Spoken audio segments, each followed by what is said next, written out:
الرحمن الرحیم۔ السلام علیکم۔ حضرت بلال دانا رحمۃ اللہ علیہ کا شمار ان بزرگوں میں ہوتا ہے جنہیں لوگ ظاہری طور پر دیوانہ سمجھتے تھے، مگر حقیقت میں وہ اپنے زمانے کے بڑے عالم، فقیہ اور اللہ کے مقرب بندے تھے۔ آپ عباسی خلیفہ ہارون الرشید کے دور میں بغداد میں رہتے تھے۔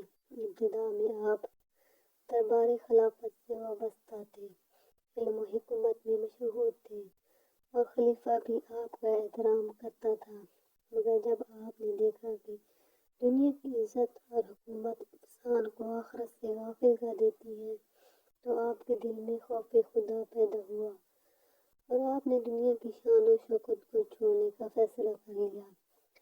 روایت ہے کہ آپ نے خواب میں نبی کریم صلی اللہ علیہ وسلم کی زیارت کی اور آپ صلی اللہ علیہ وسلم نے فرمایا کہ اے بلال، دنیا چھوڑ دو اور اللہ کے دیوانوں میں شامل ہو جاؤ تاکہ آخرت میں سلامت رہو۔ اسی دن سے آپ نے دربار چھوڑ دیا، سادہ لباس اختیار کیا اور خود کو دیوانہ ظاہر کرنے لگے تاکہ کوئی آپ کو دنیاوی ذمہ داری نہ دے اور آپ حق بات بے خوف کہہ سکے۔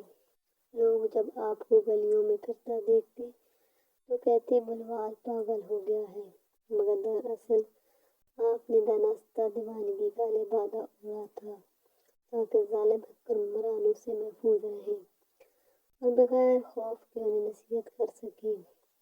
ایک دن خلیفہ ہارون الرشید نے آپ کو بلایا اور کہا، اے بلال، مجھے نصیحت کرو۔ تو آپ نے فرمایا، اے ہارون، آج تو تخت پر بیٹھا ہے، مگر کل اسی تخت پر تیرا جنازہ رکھا جائے گا۔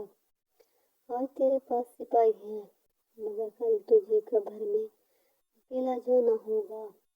یہ سن کر خلیفہ کی آنکھوں میں آنسو آ گئے اور وہ دیر تک خاموش بیٹھا رہا۔ حضرت بلال اکثر قبرستان میں جا کر بیٹھ جاتے تھے اور قبروں سے باتیں کیا کرتے تھے۔ لوگ حیران ہو کر پوچھتے کہ آپ مردوں سے کیوں باتیں کرتے ہیں؟ تو آپ نے فرماتے، یہ لوگ مجھے وہ باتیں بتاتے ہیں جو زندہ لوگ نہیں بتاتے۔ یہ کہتے ہیں کہ دنیا دھوکے کا گھر ہے اور آخرت اصل گھر ہے، مگر زندہ لوگ دنیا کو ہی سب کچھ سمجھ بیٹھتے ہیں۔ آپ لوگوں کو یوں سمجھاتے تھے کہ انسان کو ہر وقت موت کو یاد رکھنا چاہیے تاکہ وہ گناہوں سے بچ سکے۔ آپ بچوں کے ساتھ کھیلتے بھی نظر آتے تھے، کوئی کہتا کہ یہ کیسی بزرگی ہے تو آپ رحمۃ اللہ علیہ فرماتے، یہ بچے بھی گناہ ہیں، ان کے دل میں نہ لالچ ہے نہ غرور، مجھے ان کی صحبت اس لیے پسند ہے کہ ان کے دل دنیا کی محبت سے پاک ہیں۔ اس طرح آپ رحمۃ اللہ علیہ عمل سے بھی لوگوں کو سکھاتے تھے کہ اصل بزرگی غرور میں نہیں بلکہ سادگی اور سادہ طرز زندگی میں ہے۔ ایک مشہور واقعہ یہ ہے کہ حضرت بلال رحمۃ اللہ علیہ مٹی کے چھوٹے چھوٹے گھر بناتے اور بازار میں اعلان کرتے، جنت کے محل فروخت کر رہے ہیں۔ لوگ ہنستے اور مذاق اڑاتے، مگر خلیفہ ہارون الرشید کی بیوی حضرت زبیدہ رضی اللہ عنہا نے ایک محل خرید لیا اور کہا کہ میں یہ محل اللہ کی راہ میں صدقہ کے بدلے خرید رہی ہوں۔ حضرت بلال رحمۃ اللہ علیہ نے فرمایا، میں نے تمہارا سودا اللہ کے ساتھ کروا دیا ہے۔ کچھ عرصہ بعد حضرت زبیدہ نے خواب میں دیکھا کہ وہ جنت میں ایک خوبصورت محل میں ہے۔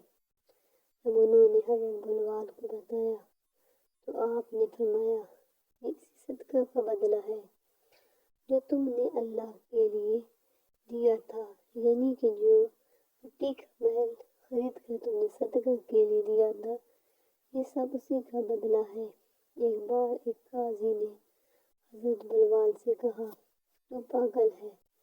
آپ نے فرمایا، میں پاگل ہوں کیونکہ میں دنیا کو چھوڑ چکا ہوں اور تم پاگل ہو کیونکہ دنیا کے بدلے آخرت بیچ رہے ہو۔ اس جملے میں ایسی حکمت تھی کہ سننے والا خاموش ہو گیا۔ آپ بادشاہوں کو بھی اسی طرح نصیحت کرتے تھے کہ اصل بادشاہی تخت پر بیٹھنے میں نہیں بلکہ نفس کو قابو میں رکھنے میں ہے۔ حضرت بلال کا ہر عمل نصیحت ہوتا تھا۔ ان کی دیوانگی دراصل اللہ کی محبت کی دیوانگی تھی۔ وہ ہنستے تھے مگر دل میں خوف خدا رکھتے تھے۔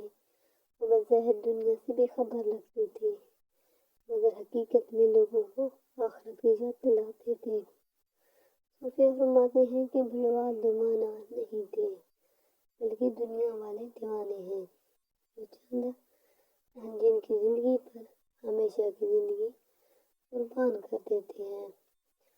حضرت بلال دانا رحمۃ اللہ علیہ کی زندگی ہمیں یہ سبق دیتی ہے کہ عقلمند وہ نہیں جو دنیا جمع کرے بلکہ عقلمند وہ ہے جو قبر کو یاد رکھے، نفس کو قابو میں رکھے اور اللہ کو راضی کرے۔